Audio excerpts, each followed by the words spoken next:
अयोध्या के मकबरा स्थित बसपा पार्टी कार्यालय पर आयोजित काशीराम साहब के 90वें जन्मदिन पर कार्यक्रम में भाजपा छोड़कर बसपा में सच्चिदानंद पांडे उर्फ सचिन शामिल हुए हैं। इस कार्यक्रम के दौरान लोकसभा प्रभारी व फैजाबाद लोकसभा से बसपा के प्रत्याशी बनाए गए सच्चिदानंद पांडे ने कहा कि अंबेडकर नगर भी अवध क्षेत्र में आता है। मैं अवध का वासी हूं, अयोध्या जिला भी मेरा जिला है और यहाँ के लोग भी मेरे अपने हैं। हम धर्म के आधार पर नहीं लड़ेंगे चुनाव, स्थानीय मुद्दों पर लड़ेंगे चुनाव। कौन सा दल यहाँ के लोगों का भला चाहता है, ऐसे मुद्दे पर चुनाव लड़ेंगे। फैजाबाद लोकसभा से भारी मतों से चुनाव बसपा जीतेगी। हमारा मोटो है कि सर्वजन सुखाय सर्वजन हिताय। दलित समाज और ब्राह्मण समाज ही यहाँ के स्तंभ है। दोनों स्तंभ का कोई ध्यान देता है तो हमारी नेता बहन कुमारी मायावती है। वहीं प्रदेश अध्यक्ष विश्वनाथ पाल ने कहा कि लोकसभा चुनाव के लिए पूरे प्रदेश में बसपा की तैयारी है। बसपा का गठबंधन किसी दल से नहीं, जनता से है। 2007 में जनता के गठबंधन से ही बसपा की सरकार बनी थी। जनता का गठबंधन चाहे मुस्लिम समाज का हो, दलित समाज का हो या पिछड़ा वर्ग का हो समाज, या चाहे ब्राह्मण क्षत्रिय वैश्य समाज का हो, जब जनता का गठबंधन बनेगा तो 2007 के तर्ज पर इस उत्तर प्रदेश में बड़े दल के रूप में बहुजन समाज पार्टी उभर कर आएगी। चाहे इंडिया हो चाहे एनडीए, दोनों गठबंधन फेल हो जाएंगे। किसी भी दल को धर्म की राजनीति नहीं करनी चाहिए। भारत देश विभिन्न धर्मों का देश है। यह देश डॉक्टर बी.आर. अम्बेडकर के बने संविधान पर चलता है। बाबा साहेब ने सभी धर्म के लोगों को अपने संविधान में जगह दी है। धर्म एक विश्वास की चीज, एक आस्था की चीज है। इसको राजनीति से नहीं जोड़ना चाहिए। बताते चले कि बसपा ने अयोध्या में ब्राह्मण चेहरे पर दाग लगाया है। अम्बेडकर नगर के रहने वाले सच्चिदानंद पांडे उर्फ सचिन को फैजाबाद लोकसभा का प्रभारी बनाया गया और फैजाबाद लोकसभा से बसपा के टिकट पर चुनाव सच्चिदानंद पांडे उर्फ सचिन लड़ेंगे। टिकट की आधिकारिक घोषणा अभी बाकी है। मोहम्मद आलम की रिपोर्ट।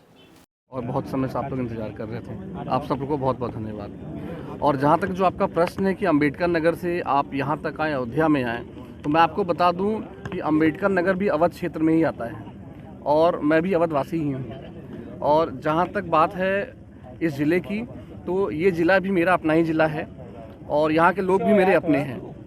जैसा कि अभी अध्यक्ष जी ने आपको बताया कि यहाँ पे चुनाव जो है जो हम लड़ेंगे वो धर्म के बेस पे, वो जो है कोई धार्मिक स्थल या धार्मिक चीज़ के बेस पर नहीं लड़ेंगे। वो हम जो यहाँ पे लोग हैं, जो यहाँ पे आपके जो गरीब तबके के लोग हैं, दलित लोग हैं, ब्राह्मण समाज के लोग हैं, तो उनके लिए यहाँ पे कौन से दल जो है कल्याण की बातें करेगा, उनके लिए कौन सोचेगा, उसके ऊपर हम चुनाव लड़ने वाले हैं। मुद्दा क्या होगा? कि आप मान के चलिए लल्लू सिंह और अवधेश प्रताप जी दोनों गद्दावर नेता हैं, तो इसके लिए मैं कोई अपनी तरफ से कोई मतलब पुष्टि नहीं करता। और जहाँ तक बात है इस बार बीएसपी की, तो बीएसपी यहाँ से भारी मतों से विजयी आएगी। ये आप देखिएगा आने वाले समय। क्या मकसद था जो आपने? सर बहुत साफ है। क्या है कि आपने जैसा कि जो हमारा मोटो है सर्वजन सुखाय सर्वजन हिताय, ठीक है, तो कहीं ना कहीं इस मोटो ने हमको बहुत प्रेरित किया है। और यहाँ पे हम जो दलित समाज है और जो ब्राह्मण समाज है, यही जो है आप समझिए पूरे समाज की स्तंभ है। अगर ये दो स्तंभ पे कोई पार्टी ध्यान देती है तो हमारी नेता बहन कुमारी मायावती ध्यान देती है। तो हमें यही प्रेरित कर रहा है। और मैं आपको विश्वास दिलाता हूँ कि इस बार यहाँ से दलित समाज, ब्राह्मण समाज सब एक है और हम सब मिलके बसपा को यहाँ पे भारी से भारी मतों से विजय बनाएंगे। बहुजन समाज पार्टी के संस्थापक रहे, बहुजन समाज पार्टी के संस्थापक रहे, बहुजन समाज पार्टी के नायक, बहुजन समाज पार्टी के पूर्व राष्ट्रीय अध्यक्ष रहे, मानवर कांशीराम साहब का जन्मदिन है। आज उनकी जयंती का कार्यक्रम ये चल रहा है। जो पूरे देश में मानवर कांशीराम साहब की जयंती मनाई जा रही है, इस उत्तर प्रदेश में सभी जनपदों में मानवर साहब की जयंती मनाई जा रही है। ऐसे मौके पर मानवर कांशीराम साहब के चरणों में श्रद्धा समर्पित करते हुए मैं उनको जन्मदिन के बहुत बहुत धन्यवाद, श्रद्धा समर्पित करता हूँ। उत्तर प्रदेश में बहुत मजबूत तैयारी है बहुजन समाज पार्टी की।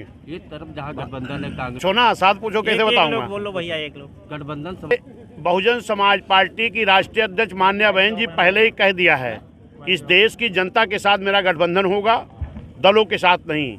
और इसके पहले भी 2007 में जनता के गठबंधन के बल पर 2007 में बहुजन समाज पार्टी की पूर्ण बहुमत की सरकार बन चुकी है।